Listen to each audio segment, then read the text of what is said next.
할렐루야. 오늘은 8번째 미팅이 됩니다.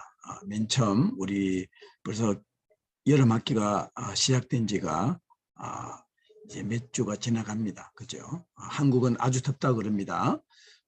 시애틀은 쿨 썸머예요. 그야말로 베스트 시즌 오브 더 월드 오브 더 이어이라고 얘기합니다. 한 해의 최고 좋은 여름을 지나고 있습니다. 아주 쿨 썸머죠. 그래서 낮에는 따끈하지만은 아침 저녁으로는 좀 서늘하고, 그래서 오늘 어제하고 하루 이틀 동안 저는 집 밖에 이 주변에 있는 잔디 깎느라고 저녁마다 힘을 썼는데, 여러분 여름 잘 지내고 계시죠? 오늘 8번째 우리 미팅, 오늘 정복 시대 들어가기 전에 모세 오경에 대한 얘기를 좀 말씀을 나누고 우리 강의를 시작하겠습니다. 자, 기도하겠습니다. 아버지 감사합니다. 우리가 구약 성경 가운데서 가장 기본적이고 중요한 내용들을 다루고 있습니다. 아버지, 저희들이 지식으로만 받지 않게 하시고 하나님의 영으로 기록된 이 말씀을 통해서 인간의 죄악과 하나님의 은혜와 사랑과 또 성경이 말씀하시는 가장 기본적인 프레임을 잘 정리해서 앞으로 저희들 이 강의를 통해서 성경 전체가 잘 이해가 되고 또 우리가 전할 수 있는 능력을 구비할 수 있도록 주님 함께하여 주옵소서. 예수님 이름으로 기도드립니다. 아멘. 자, 그러면은 제가 시어 스크린으로 가겠습니다. 화면 공유로 들어갑니다. 정복 시.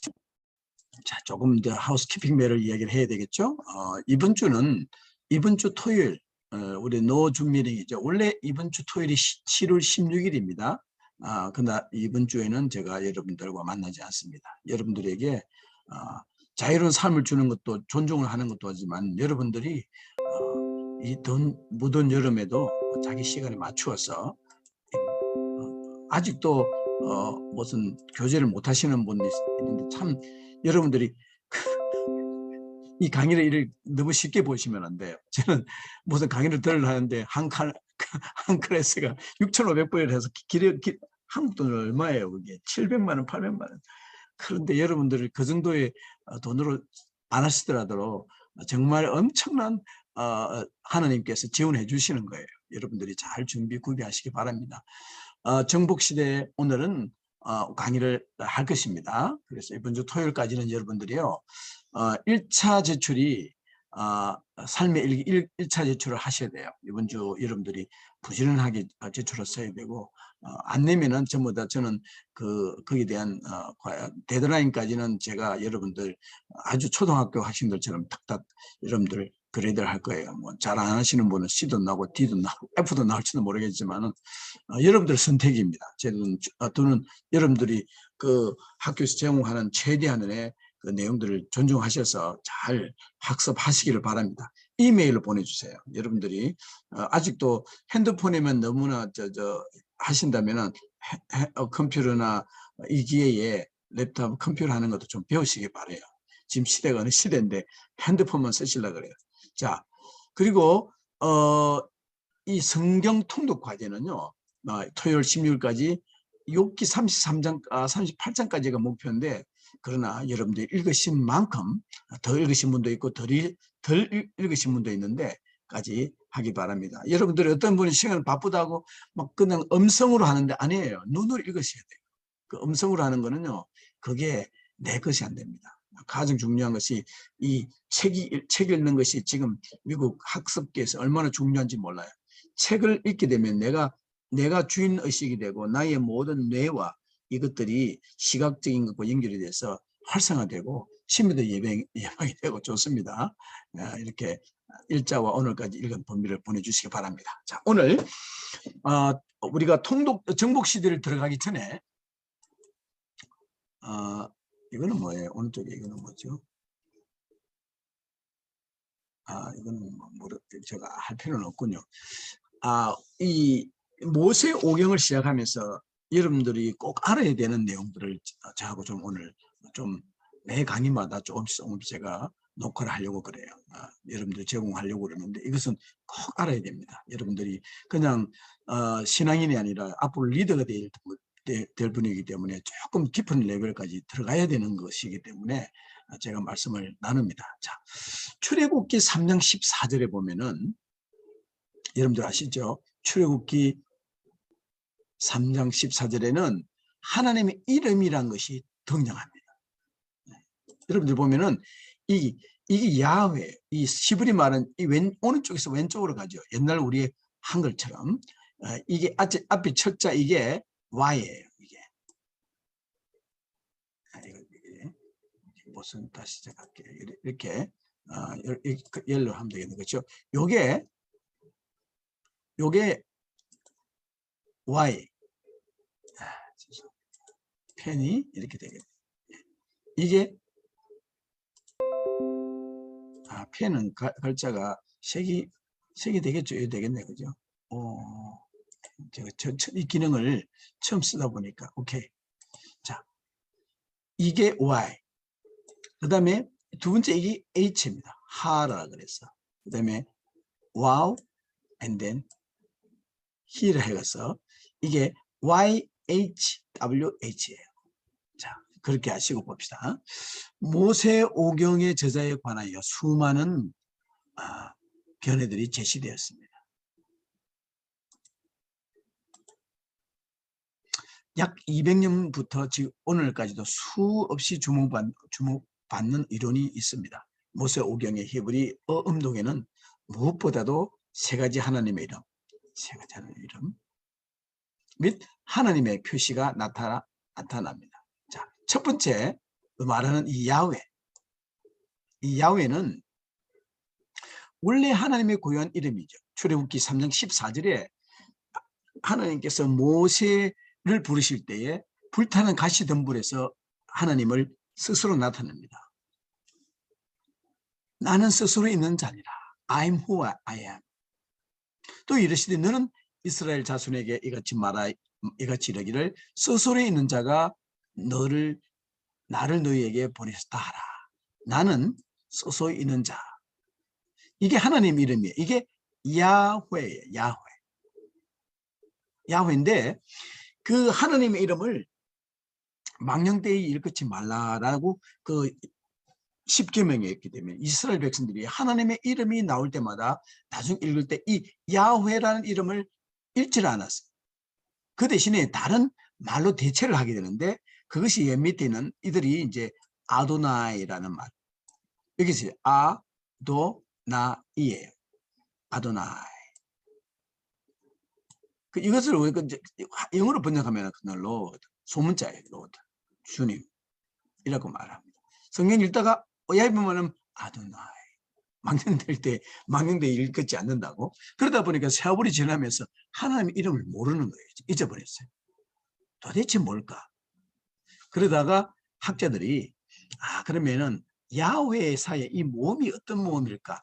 이들이 아도나이라 했으니까 여기 있는 아도나이는 이 모음들을 붙여가지고 연구를 해보니까 이게 야훼가 되겠구나. 야훼, 여호와, 제호바라고 읽었을 것이다.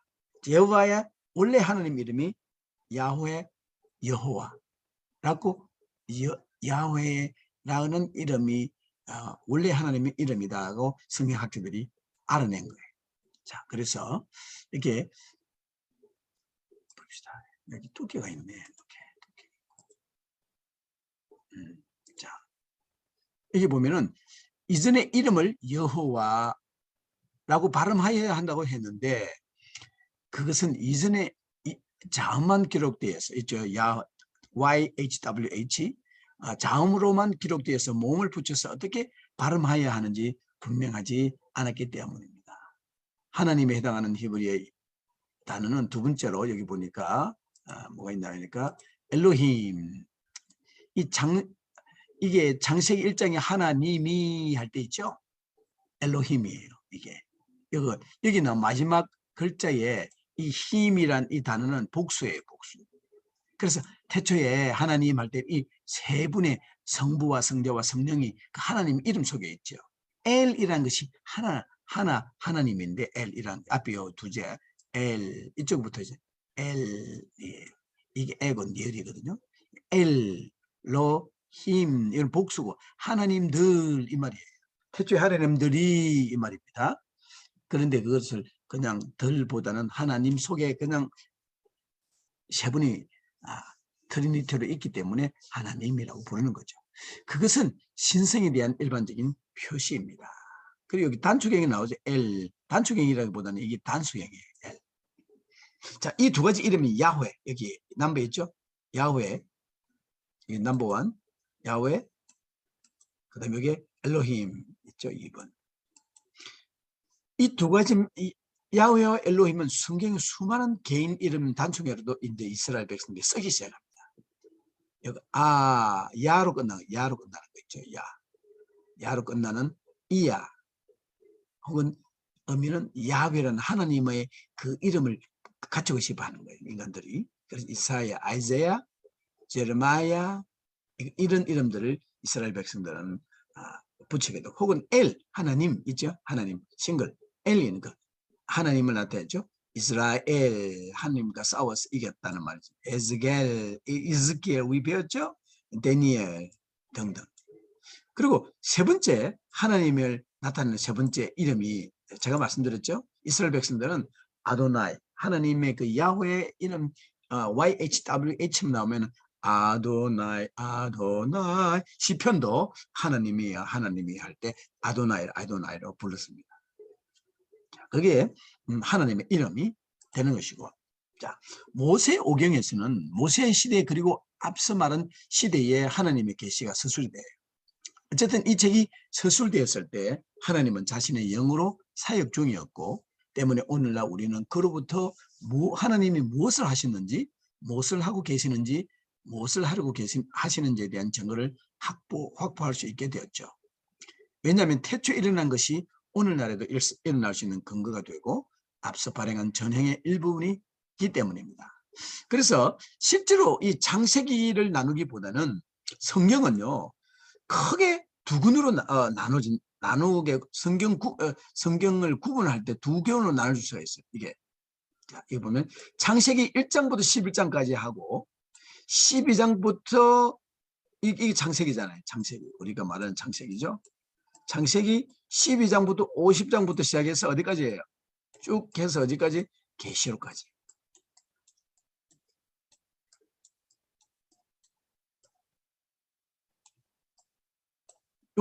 여기 1. 그 다음에 이게 2. 12장, 창세기 12장이 아브라함이 인간의 죄를 구속하기 위해서 하나님이 선택한 아브라함의 이야기도 구분이 사이 시작되잖아요. 그리고 하나님께서 마지막에 하실 그 기록까지가 앞으로 이 날까지 기록까지가 이게 마지막 인간의 구원의 사역의 내용이잖아요. 그런데 창세기 1장부터 11장은 전혀 다른 이야기입니다. 그죠? 하나님의 인간 창조, 우리 이 창조 크리에이션에 대한 이야기잖아요. 그래서 다른 말로 하면 아브라함과 맺은 언약을 위한 준비, 어떻게 이 세상이 만들어졌고 여기에서 인간의 죄악이 3장에 나오죠. 그래서 아브라함과 맺은 언약의 보전, 그리고 그래서 성경도 분야에 대해서 읽어볼 때 크게 나누고 큰 내용이 창세기 1장부터 11장까지가 코스모스 이야기, 크리에이션 스토리, 그 다음에 12장부터 계시록까지가 하나님의 그 구원과 그 완성에 대한 이야기. 그렇게 창세기를 이렇게 두 개를 분리했지만 크게는 성경 전체도 그렇게 분리할 수가 있는 거죠. 자, 여기서 1장부터 11장까지는 세상의 역사, 12장 오시면 족장의 역사 이렇게 볼 수도 있죠. 여러 가지 관점이 있는 거니까. 자, 그래서 여기 보면은 1장부터 11장을 뭐라면 원역사. 하지만 사실은 전 인류 역사를 말하는 거죠. 아담에게 모든 인류가 있는 거죠. 여기에서는 그래서 우리는 모두 형제다. 전 세계 사람이. 여기는 하나님의 창조와 인간이 철저히 타락했음을 이야기합니다. 그래서 우리가 이 창세기를 잘 보면은 전체 오늘 예수님의 이야기가 얘기되는 거죠. 성경 전체 핵심을 말하고 있어요. 인간의 타락에 대한. 이 핵심을 바로 배우지 못하면 성경을 모른다고 말할 수 있어요. 그렇죠? 이 부분 모르면 예수 그리스도를 모르게 되죠. 그래서 우리가 여러분들이 성경을 가르칠 때 창세기를 잘 이해하고 가르쳐야 됩니다. 철저하게 알고 자신의 죄악임을 알 때 주 예수를 믿으라 말할 수 있습니다. 여기 1장 근데 일부가 이렇고 2부는 여기죠. 아브람과 이삭과 야곱과 요셉. 지난 앞에 강의에서 나누는 것. 이게 뭐 특이한 것은 어떤 얘기가 있냐면은, 여기 이거예요. 이 아브람을 이야기하면서 조카 룻이 나옵니다. 아브람. 이삭이 나오면서 이스마엘이 꼭 등장하잖아요. 그 이야기 속에. 그죠? 짝을 이루는 걸 보세요. 하나님의 사람과 excuse me.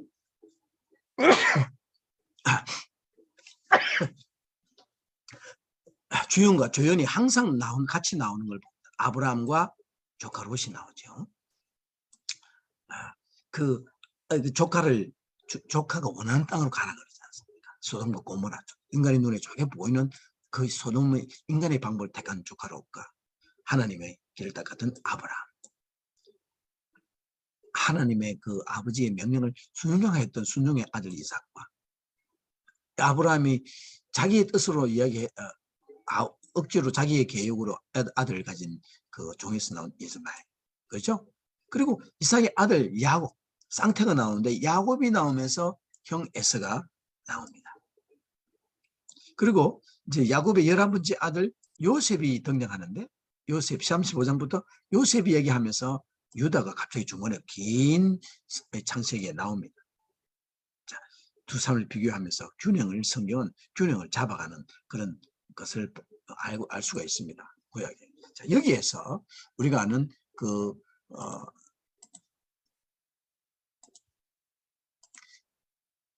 인물들을 보면은 아브라함과 롯에 대해서. 아브라함은 믿음을 가지되 철저하게 믿는 믿음을 가집니다. 예수님께서 이 계자씨만은 믿어. 이 계자씨라는 거 있잖아요. 씨앗은 안에는 생명이 있어요. 그것이 아무리 작아도 생명이 있는 믿음은 예수님께서 말씀하시죠. 산을 옮길 만한 그런 믿음이 바로 생명이 있는 믿음이에요. 아무리 인간이 보기에 적어 보일지라도. 아브라함은 그런 철저한 믿음을 가졌어요. 그 롯은 부인이며 딸이며 할 것 없이 점점 소돔으로 가는 믿음. 인간의 눈으로 보이는 그런 길을 따라갔던 인물이죠. 롯이 하나님을 믿지 않은 것이 아니라 믿기는 믿어도 점점 도시로 가서 소돔과 고모라 백성과 살다가 구원을 받았어도 불 가운데서 구원을 받은 것을 볼 수 있습니다. 마지막 그 소돔과 고모라가 완전히 유황으로 심판받을 때 딸들과 함께 이렇게 나오지 않습니까? 불 가운데 부끄러운 구원을 받는 표상처럼 나타나는 것을 처음부터 보여주죠.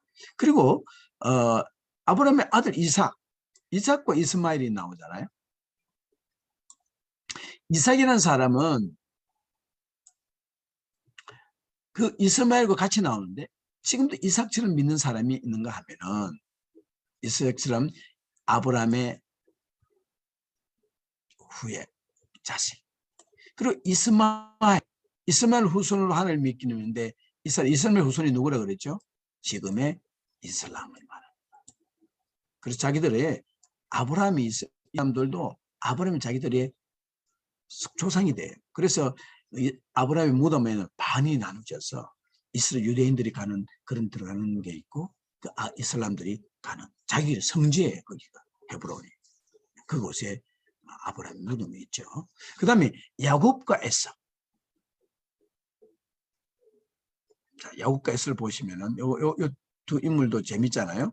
야곱은 하나님을 믿기는 믿는데 아주 엉터림이 있습니다. 저돌적으로 복을 받기를 강력하게 원하는 그런 인물입니다.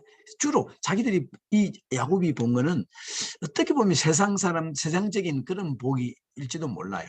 그런데 엉터리죠, 그게. 그런데 에서는 사람은 괜찮아 보여요. 관용스럽고, 주고 없어. 네가 장자금 가져. 그렇게 대수롭지 않고. 먹는데 목숨을 그런데 그런 면이 있을지 모르겠는데, 하여튼, 그런 입장이에요. 자, 봅시다. 이게 없어진 것 같습니다. 그런데 하나님을 통 모르는 사람이에요. 해프고, 중요하고, 진지한 것이 없는 사람. 여러분 주변에도 자녀들 중에도 그럴 수도 있고, 친구들 가운데 그럴 수도 있죠. 그냥 앉아있으려면 앉아있지는 못합니다. 애써가 엉덩이를 붙이지 못하고 화를 내고 짜증을 내는 사람과 같다면 바로 그런 사람들이 하나님의 복을 누리지 못하죠.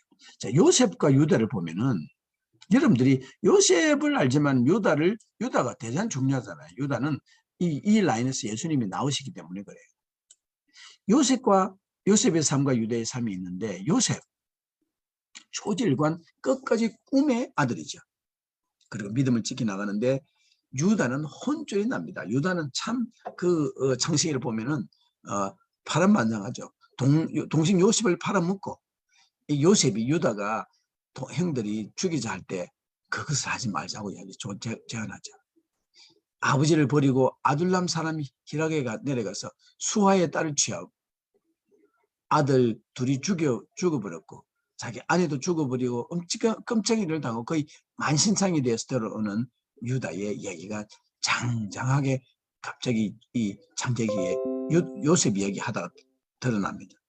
여러분, 이게 왜냐하면 이 유다는 예수님의 오심을 대표로 보여주는 거예요. 이미 창세기에서. 자, 한번 보면은 이 창세기 1장부터 11장까지의 이야기를 이렇게 쭉 1장부터 11장까지를 정리를 하면은 1장 창조가 나오죠.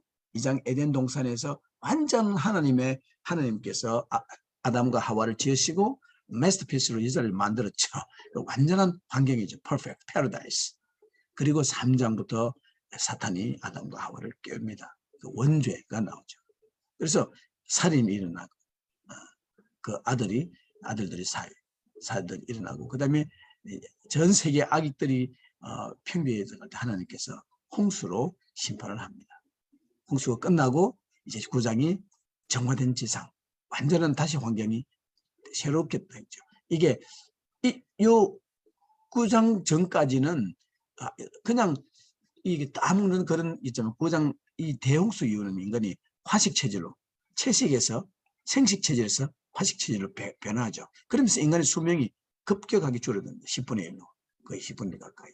자, 그리고 10장 11절을 지나가면서 바벨 타워를 인간이 만들게 되고 하나님께서 언어를 흩어버리죠.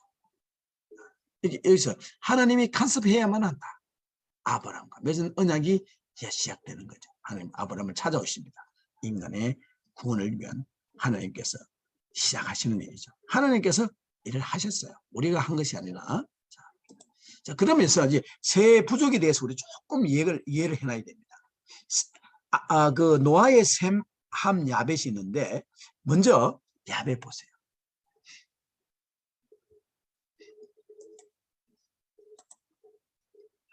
이 야벳 쪽은 지금 어디입니까? 여기가 그리스예요. 그리스. 창세기 10장 4절에서 5절. 야온의 아들 엘리사와 달시스와 뒷김과 도다님이라 이들로부터 여러 나라 백성으로 나뉘어서 각기 방언과 종족과 나라대로 바닷가의 땅에 머무르더라. 시편 72편 제가 바다에서부터 바다까지와 강에서부터 땅끝까지 다스리니 광야에 거하는 자는 저의 앞에 굽히며 그 원수들은 티끌을 다툴 것이며 다시스와 나오죠. 다시스가 나오죠. 그리고 섬의 왕들이 공세를 바치며 서바와 시에바 왕들이 예물로 드립니다. 여기 옛날 이제 이름이 나오는데 여기 보면은 그 야벳의 자손들이 쭉 나옵니다. 야벳은 그리스 사람이다. 이게 그리스죠. 지중 해안에 사는 사람들이 야벳들이에요. 야벳, 야벳이에요. 모음이 점색해진 게 에바렘이다. 십자가 T 모양이 아바렘이에요. 야벳. So here 고멜, 마곡, 마대, 야완, 두발, 메색, 디라스. 이 창세기 자신의 이름 나오죠. 그리고 이제 여기에 고멜의 3명, 야완 이쪽에서 또 4명 이런 식으로. 고멜은 러시아에서 온 인도 유럽 기원, 마곡 여기 나오죠. 쭉 보면은 슬라버, 러시아, 불가리아, 보헤미안 이런 인들, 마대, 인도 이란 쪽, 쿠르트, 아프가니스탄, 야완, 이오니아, 터키 해안, 그렇죠? 헬라, 로마, 프랑스, 스페인, 포르투갈어, 이탈리아 등 라틴 문학에 속한 족속들. 그다음에 디라스, 해안민족인 여기는 트라키아, 투톤, 게르만, 스칸디나, 앵글로삭슨, 그 유럽, 이 야벳이 유럽 족속이 되는 거죠. 백인들, 백인들 중심으로, 그죠? 야벳. 그 다음에 이제 두 번째는, 여기 보면은, 뭐냐면은, 함이 여기 있죠? 함은 푸른 글자로 해놨는데, 한 번 더 액센트 주면은, 쿠스가 나오는데, 쿠스는 요세푸스에는 노아의 자손들, 아프리카, 에티오피아를 쿠스라 그랬죠. 배를 건너 섬에 정착했다고 한다. 근데 수메르와 인접한 바다는 지중해가 아니라 페르시아만, 여기 페르시아만 여기잖아. 그죠? 그러니까 너무 인도양이다. 요세푸스는 쿠시, 미즈라임, 푸트, 가나안의 추종자들은 아프리카로 가는 길에 섬들을 점령했대. 지금은 에티오피아, 수단에 나라를 지었다. 이게 함의 지금 아프리카. 함은 흑인들, 그죠? 그래서 여기 야벳, 백인들, 함은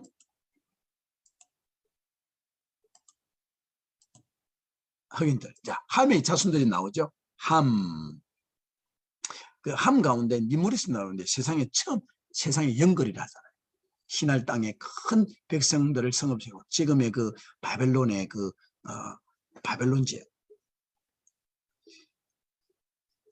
세계사에 또 등장하고 있고 홍수 이후에 세계 대제국의 최고 통치자로서 인류를 하나의 국가로 통일시키려고 했던 인물이 니무롯입니다.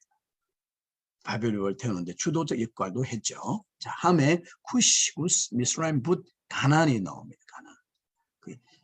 아브라함, 이스라엘이 가나안을 정복할 때 그 가나안 땅에 살고 있던 이 인물들이 시돈, 헷, 여부스, 아모리 보이죠? 여러분 잘 아는 인물들. 기르가스, 히위, 알가신, 이르왓스말 이런 그다음에 블레셋이 여기 그쪽에 플리스틴이 지금도 있는 그쪽에 지금 가나안 코네 바다 쪽에 살고 있던 블레셋들 스바 쭉 여기 니무롯이 쿠스 인물이라는 거죠. 쿠시 보면은 애국 남부에 있는 이디오피아라고 그랬죠. 그다음에 미스라임 애굽입니다. 미스라임 여기 구역에서는 미스라임으로 기록이 되어 있습니다. 그리고 붓 일어나고 붓이 있죠. 리비아. 그다음에 가나안 있죠. 이 이스라엘, 레바논, 시리아 일부 지역이 가나안입니다. 여기 가나안 아들들 있죠. 시돈, 헷, 여부스, 기르가스, 히위, 알가 이런 인물들이 있습니다. 이들은 셈의 후손인 히브리 민족의 정복당에서 그들의 종이 됩니다. 이건 셈, 함, 야벳, 함이 그렇습니다. 그 다음에 이제 마지막으로 셈족을 봐야죠. 셈족. 자, 볼까요? 셈족. 여기 있잖아요. 셈족. 여기가 셈, 여기가 함, 그렇죠?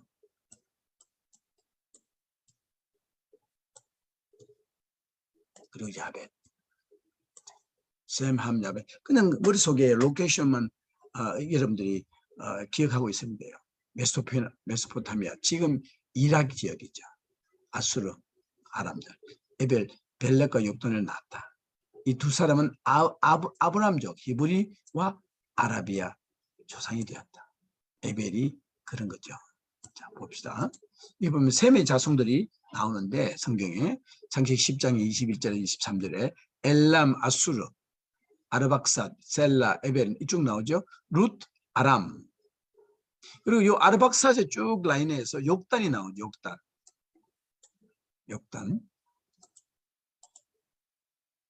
욕단 나오는 욕단의 자녀들 가운데 쭉 보세요. 알모삿, 셀렙, 할마에트, 예라, 하도람, 우살, 디글라, 오발, 아비미엘, 서바, 오빌, 하윌라, 요박. 그리고 요 에벨에서 이쪽에 벨렉 쪽으로 벨렉 라인으로 쭉 러우, 수룽, 나홀 나오죠? 데라 나오잖아요. 이제 여러분 잘 아시는 이름이 나오죠? 여기에 아브라함이 등장합니다. 그 셈의 후손 가운데 아브라함이 태어나게 되죠. 하나님께 12장에 이 아브라함에게 찾아오는 거예요. 쭉 인간의 역사가 진행되면서. 거기까지가 여러분들이 창세기 모세오경에서 우리가 조금 이해해야 되는 상식적인 내용들을 내가 나눴습니다. 자, 이제 본격적인 여러분들의 교재 정복시대를 보겠습니다. 자, 정복시대. 여러분들이 정복시대의 하이라이트를 보면서, 자, 이거는 백년 전쟁 얘기를 좀 하는데 1337년 영국왕 에드워드 3세는 자기가 영국뿐만 아니라 법적으로 프랑스의 왕도 된다고 배짱 좋게 선언했습니다. 자, 여러분들이 이 1300, 1400년대는 사실은 프랑스와 영국이 왕이 왔다 갔다 했어요. 왕이 프랑스에 영국에 있으면서 프랑스도 이렇게 통치하는 그런 왕이 되기도 했거든요. 한번 지도를 한번 보시면은 이게 지금 이 땅 지역을 한번 보세요. 여기 지금 100년 여기 보면은 여러분들이 아시는 내용을 보면 이게 한번 보세요. 여기 100년 전쟁 발발 시 여기 영국이 여기 땅이 있잖아요. 잉글랜드가 이 땅이 영국 땅이잖아요. 영국이잖아요. 자기가 여기가 보르도 유명한 그 와인 있는 보르도 이쪽에 지금 영국이 왕이 통치하고 있는 잉글랜드 영이에요. 잉글랜드. 그리고 여기 보니까 이 땅을 보세요. 1429년 잉글랜드는 여기가 지금 여기 잉글랜드를 지금 하고 있잖아요. 1430년 더 커지죠. 이렇게 부르고뉴도 공격을 하고. 그래서 100년 전쟁이 종결했을 때 잉글랜드 이렇게 잔 다르크가 진행했던 코스가 이렇게 있는데 이게 잔 다르크의 얼굴을 좀 아트로 이렇게 하는 모습인데 여러분 다시 돌아가 봅시다. 그가 프랑스의 영토를 자기네 영토라고 주장하자 100년 전쟁이 시작됐습니다. 이 전쟁은 프랑스 내전, 프랑스와 영국의 농민전쟁 그리고 인파선종이라는 무서운 전염병으로 룩진 전쟁과 전쟁의 연속이었습니다. 1380년 프랑스의 형편은 말이 아니었으며 약간 모자라는 왕 샤를 6세는 있으나마나한 존재였습니다. 샤를 6세가 죽은 뒤 그의 큰아들 샤를 7세는 왕위에 오르지도 못하는 신세가 됐습니다. 대관식은 랭스가 어디 있습니까? 랭스가 파리의 동북쪽에 있잖아요. 그게 랭스예요. 자, 대관식은 랭스라는 도시에 열리는 것이 관례였는데 영국군들이 랭스로 가는 길을 모두 막았기 때문에. 자, 이거 보세요. 영국군이 들어와서 다 막았다 버린 거예요. 자, 영국군이 사람에게 부여하는 지도력은 불확실함이 한계가 있다고 생각지 않습니까? 차려놓은 밥상에 식은 밥도 제대로 못 먹는 사람들이 왕위에 오르게 되니 말입니다. 제도 속의 왕 샤를 7세는 자기의 왕위를 받지도 못하고 멀리서 발만 동동 구르고 있었습니다. 그러한 중에 프랑스 상파뉴 지역에 있는 동레미라는 작은 마을에 잔 다르크라는 여자아이가 태어났습니다. 이야기가 하나님의 도구가 돼서 이 전쟁을 끝내게 하려고는 아무도 생각하지 못했습니다. 잔 다르크 형상이 있습니다. 자, 그림을 한번 보세요. 프랑스에 있고 여기 지금 이제 가야 되는데 잔 다르크가 여기에서 진군을 하게 됩니다. 올레앙 전쟁 툴로를 거쳐서 랭스 그리고 파리로 돌아오고 다시 랭스로 들어가고 여러분 너무 이거리 지금 우리가 구약 성경하고 상관없는 이야기지만은 그 이야기를 시작합니다. 이 이야기는 아주 평범하게 봉숭아 물들이기, 고무줄 넘기, 공깃돌 놀이 등을 하며 자라났지만 어느 날 하나님의 택하심으로 하늘의 빛과 음성을 들은 후 하나님의 리더십이 주어졌습니다. 저는 비천한 농사꾼의 딸입니다. 전혀 싸울 줄을 모릅니다. 싸우기는 그냥 말도 못합니다. 꼭 이게 모세 같지 않아요. 그러나 하나님께서는 이 연약한 잔 다크와 함께 하셨습니다. 전진! 그날도 풍포비는 치마를 입은 잔 다크는 크고 앙칼진 목소리로 외쳤습니다.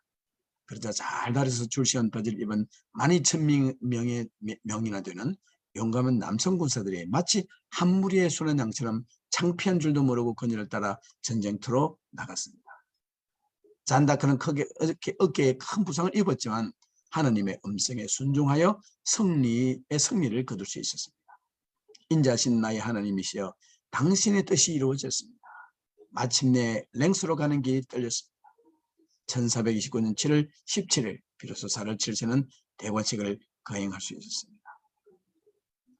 자, 근엄하게 대관식을 치르면서 속으로는 낄낄대며 좋아했습니다. 왜냐고요? 생각해 보세요.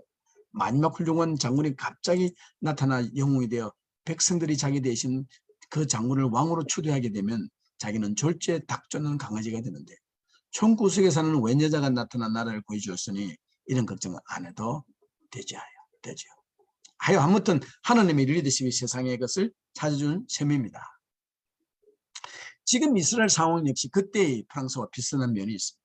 그들은 가네스 바네아, 그 남쪽이죠. 여러분들이 잘 아는 그 남쪽 지역. 가네스 바네아가 남쪽, 여기에요. 이쪽 지역.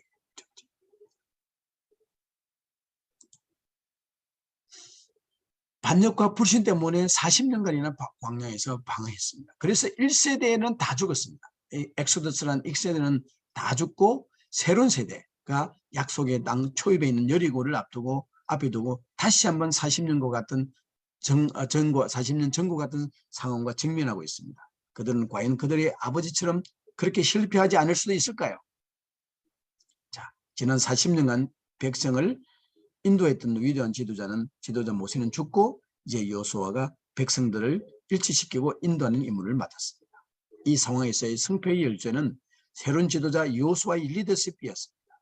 프랑스가 어둠에 처했을 때 잔다크가 등장하여 리더십을 발휘하면서 나라를 구했듯이 이스라엘 민족이 가나안 땅을 정복할 수 있는가 없는가는 여호수아에게 달려 있었습니다. 자, 여러분들이 이거는 꼭 암기를 해야 되죠.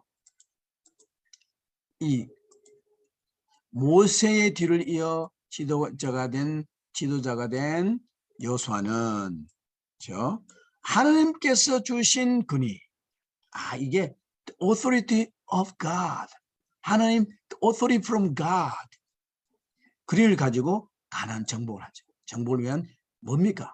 Holy War, 거룩한 전쟁. 왜냐하면 하나님의 전쟁이기 때문에. 자, 여기 가나안 전쟁을 보시면은 일단 이 땅을 이렇게 가로로 잘라 보면요, 사해를 중심으로 요단강을 중심으로 잘라야 되겠네. 그러면요, 이 지중해가 있습니다. 지중해가 여기 있죠. 이게 지중해가 이게 지금 수면이에요. 수면. 이 쭉 빨간 줄이 끝까지 가는데 지중해면인데 아스돗에서 이게 지중해산 이쪽에서 시작하는 거예요.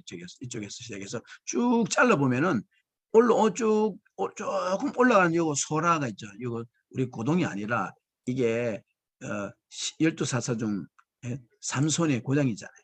소라 약간 언덕 위에 있고 쭉쭉 산에 올라가면서 가장 높은 그 위치에 예루살렘이 있어요.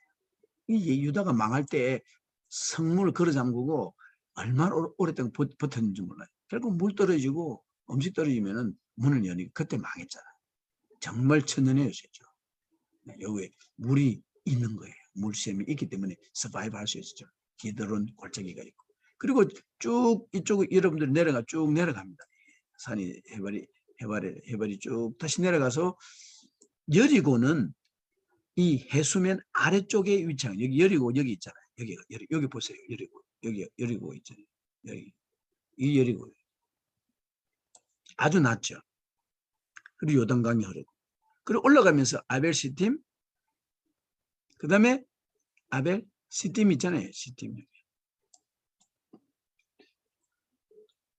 그 다음에 올라갑니다. 너보산이 있죠. 너보산은 무슨 산이에요? 모세가 여기에서 저 산에 올라가서 여기서 보면 보이잖아요. 이쪽에. 그죠? 이 가나안을 여기까지 쭉 보는 거예요. 여기까지. 보고 여기서 돌아가셨잖아요. 시체를 몸은 찾지를 못했지. 그리고 쭉 올라가면 위쪽 해수본 높은 산이 최고 높은 게 해수본까지 되어 있는 거예요. 자, 이스라엘은 이쪽에서 40년을 요 남쪽 바다 남쪽 밑에 이쪽이죠. 이쪽 밑이 40년을 보냈어요. 그리고 나서 이제 이들이 이쪽에서 이제 진지를 쳤죠. 진을 쳤어요. 이제 진행합니다.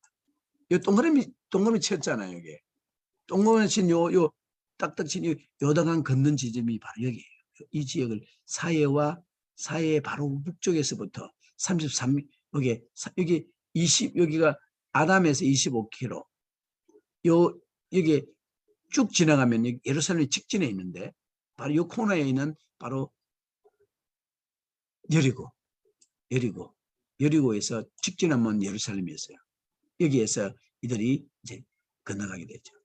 그러니까 발을 딛는 믿음으로 이 요단강을 이게 딱 들었을 때 이 물이 끊어지고 마른 땅이 된 구간이 33km, 이 아담까지가 드라이랜드가 되어버리죠.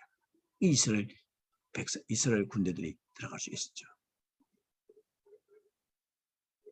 그래서 이제 가나안 이 여리고를 점령하고 여기 보면 있죠. 숫자가 여리고를 치고 시딤에서 길가를 먼저 이 요단강 동편에 있는 길가를 먼저 치고 그다음에 여리고 그림이 여런데 여리고 왼쪽에 있어요. 왼쪽에 건너가서 여리고를 치고 그다음에 두 번째 작은 성 아이, 그다음에 이게 친대로 에발산, 에그론, 알론 골짜기, 여기 기본이죠. 죄송해요. 기본은 골짜기 에그론, 그다음에 헤브론을 치고 네게브론 남쪽으로 갔다가 쭉 북쪽으로 올라가서 갈릴리 핫솔 여기를 정복하면서 가는 정복이 이루어집니다.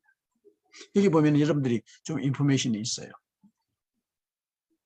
여기 갈릴리 바다, 여기서 길이가 예루살렘에서 저 북쪽 핫솔까지가 130km.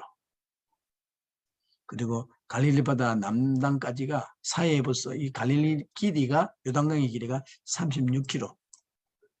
그리고 요단강의 바른지는 이게 헬몬산이죠. 물들이 갈릴리로 들어서 프레시 워터가 들어오게 됩니다. 자, 봅시다.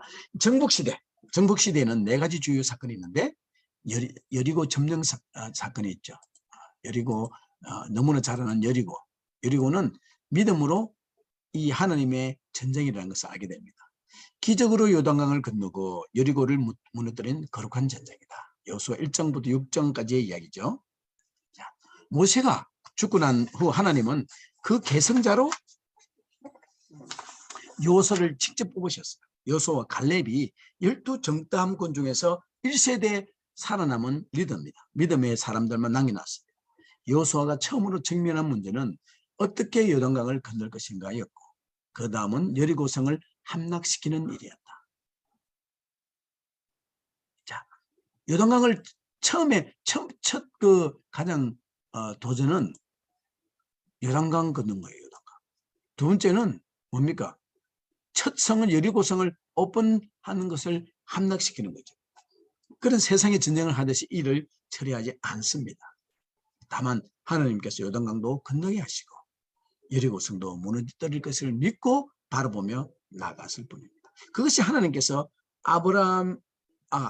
모세를 통해서 12 정탐꾼을 보냈을 때 그 두 리더가 되는 여호수아와 갈렙이 그렇게 믿음으로 복을 한 것을 알죠. 믿음으로 세상을 바라보는 거죠. 이 전쟁도 믿음으로 또 바라보는 거예요. 세상으로 보아서는 어리석게 보이지만 하나님은 그 믿음을 높게 사시죠. 그래서 하시는 걸 보세요. 법궤를 맨 전쟁이 무슨 법궤를 맵니까? 법궤를 맨 세상이 맨 먼저 앞장섭니다. 그래서 군대가 그 뒤에 따릅니다. 이것은 홍해가 갈라졌던 것처럼 요단강도 그렇게 됩니다. 그렇게 요단이 갈라졌잖아요.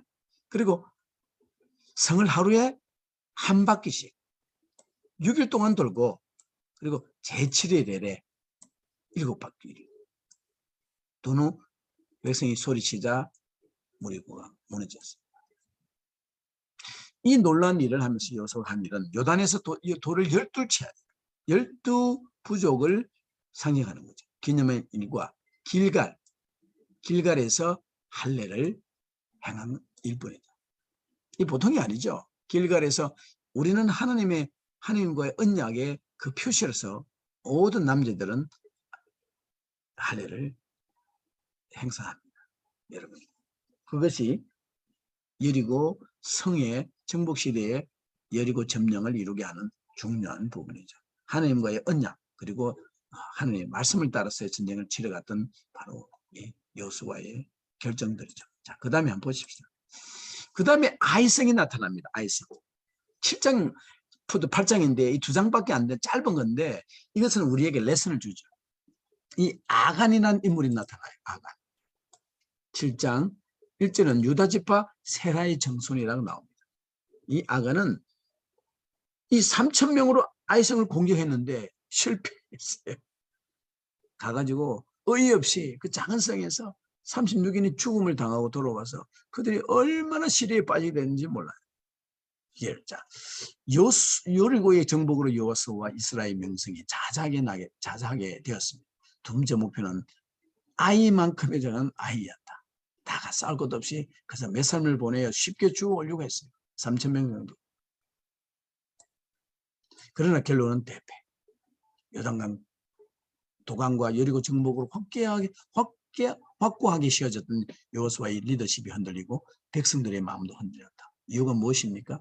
부르짖는 여호수아의 기도에 대한 하나님의 응답은 이스라엘의 범죄, 즉 아간의 범죄였다. 모든 전쟁은 거룩한 전쟁. 전쟁으로서 대적의 모든 것을 완전히 파괴해야 됩니다. 그런데 아간이 전리품을 챙겼던 것이죠. 악은 모양이라도 버려야 하는데 악은 모양이라도 버려야 하는데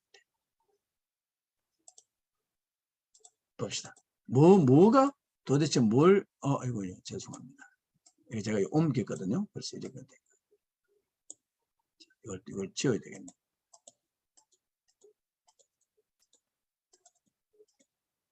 이걸 옮겨서 제가 적으려 하는 것이 글자가 있어요. 자, 홈에서 한번 봅시다.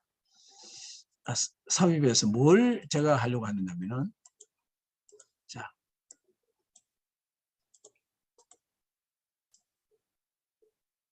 창을 열었죠? 첫 번째 제비를 뽑으니까 아간이 선택이 되었어요. 그래서 이 장막 그의 아간의 장목성에서 발견된 게 첫 번째는 뭡니까? 이게 예? 아간의 이거요. 예. 아간의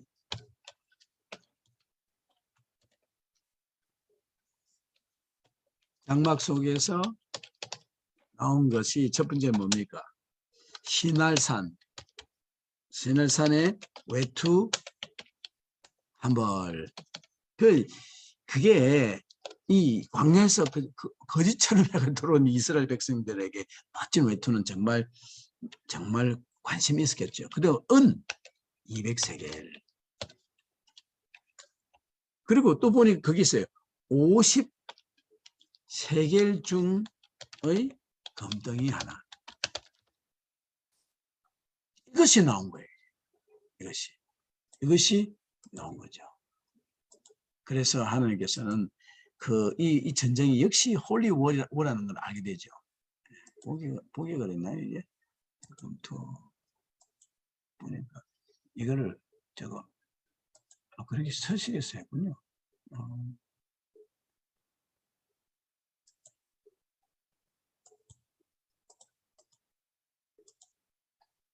아까 전에 그건 없어졌는데 어디 갔는지. Anyway, 지금은 그건 나중에 또 우리가 할 일이고.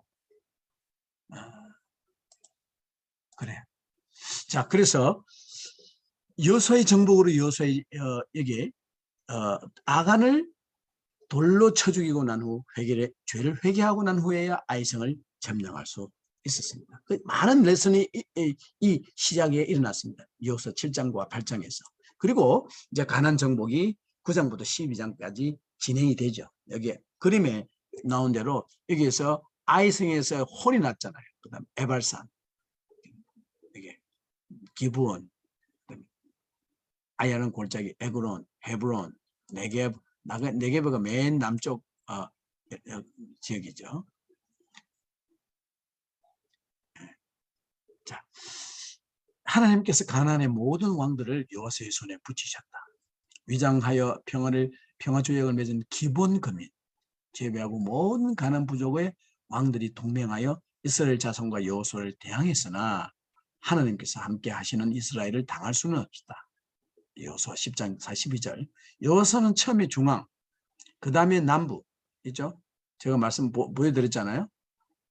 그 다음에 그러고 나서 뭐라 했죠? 맨 처음에는 중앙이죠. 중앙.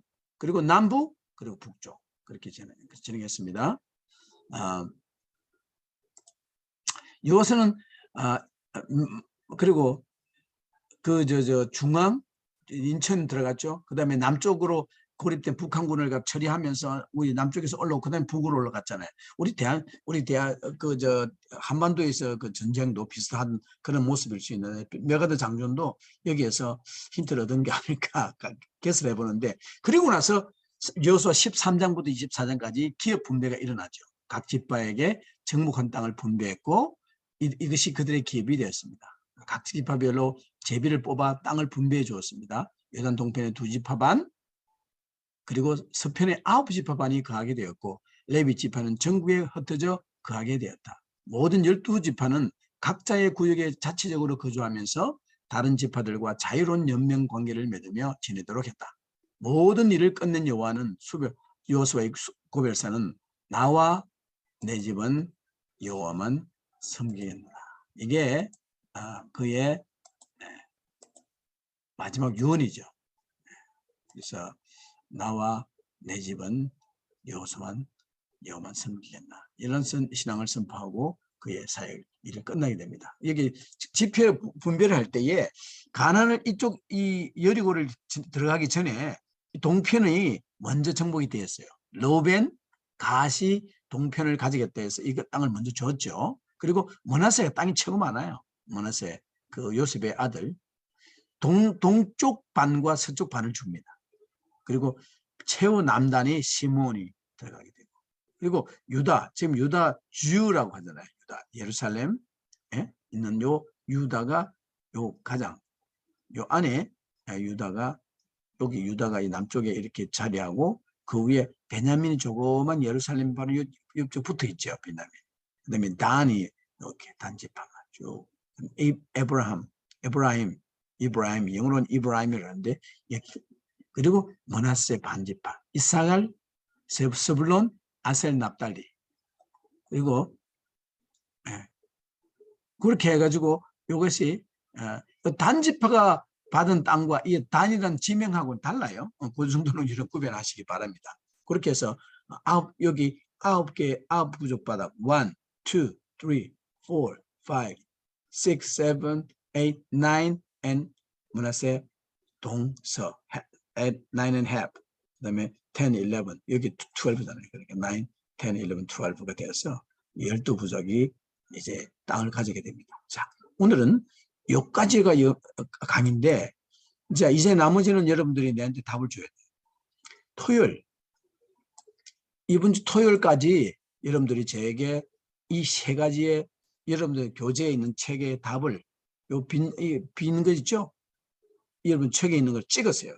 강의해서 저한테 사진을 찍어서 보내주시든지 그렇게 해주세요. 찍어서 했습니다. 이걸 했던 거 얼마 안 되잖아. 리뷰, 창조시대, 족장시대, 출애굽광야시대, 정복시대, 주연 무대 쭉 이 내용들을 기록하셔서 보내주고, 그 두 번째, 오늘 공부했던 거, 요 내용을 여러분들이 요거 답이 있잖아요. 이 초등학교처럼 열의, 아이, 가정, 기분, 요거를 쭉 기록해서 찍어주시고, 여러분들이 가진 교과서에 42페이지예요. 42페이지. 41페이지 하단부터 42페이지. 요거는 12부족의 분배인데 이거는 숫자를 적어보는 겁니다. 요것도 해가지고 숫자만큼 1번에 루벤 적고, 그죠? 2번에 갓 적고, 므낫세 반지파 3, 여기 므낫세 다 두 개 다. 요거를 다 적어가지고 사진을 찍어서 저에게 보여주는 것이 이번 주 제가 그럼 여러분들이 제가 어떻게 기억하겠어? 여러분들이 강의를 봤구나. 여러분들이 그래요. 많은 여러분들이 이 세상이 그렇더라고요. 이 잘 선대해 주는 것에 대해서 여러분들이 그것을 가벼이 여기시면 안 됩니다. 저희들이 강의를 준비하는 교수님들이 얼마나 많은 시간, 고통, 그거를 하는지 모르는데 여러분들이 쉽게 본다 그래서 그것을 우습게 보시면 안 되고 여러분들이 기도하는 마음으로 잘 준비하시면 하나님께 선하게 이용하실 것이고 여러분들에게 복을 내릴 것일 거예요. 기도하겠습니다. 아버지 감사합니다. 이 아름다운 2022년에 시애틀의 여름 그리고 한국의 모든 여름 가운데서도 동일한 하나님의 은혜가 넘칩니다. 주님 저희들에게 지혜 주시고 능력 주시고 또 우리의 눈이 이 땅을 바라보는 것이 아니라 이 기간 동안에 주님의 말씀을 향한 열정으로 불타오르게 하시고 18빛의 소년이 밥 먹고 태어나서 피아노만 통해서 그 길을 찾아가려고 노력하는 그런 그 젊은 청년의 삶 속에서 우리 하나님을 따르는 사람들이 이 세상의 문화 속에서 세상의 그 타락함성을 바라보며 우리 따라가는 것이 아니라 주님 예수님의 말씀을 붙들고 찾아가는 따라가는 저희들 되게 하여 주옵소서. 감사합니다. 예수님 이름으로 기도드립니다. 아멘. 자, 다음 우리 강의 때까지 안녕히 계세요. 바이바이.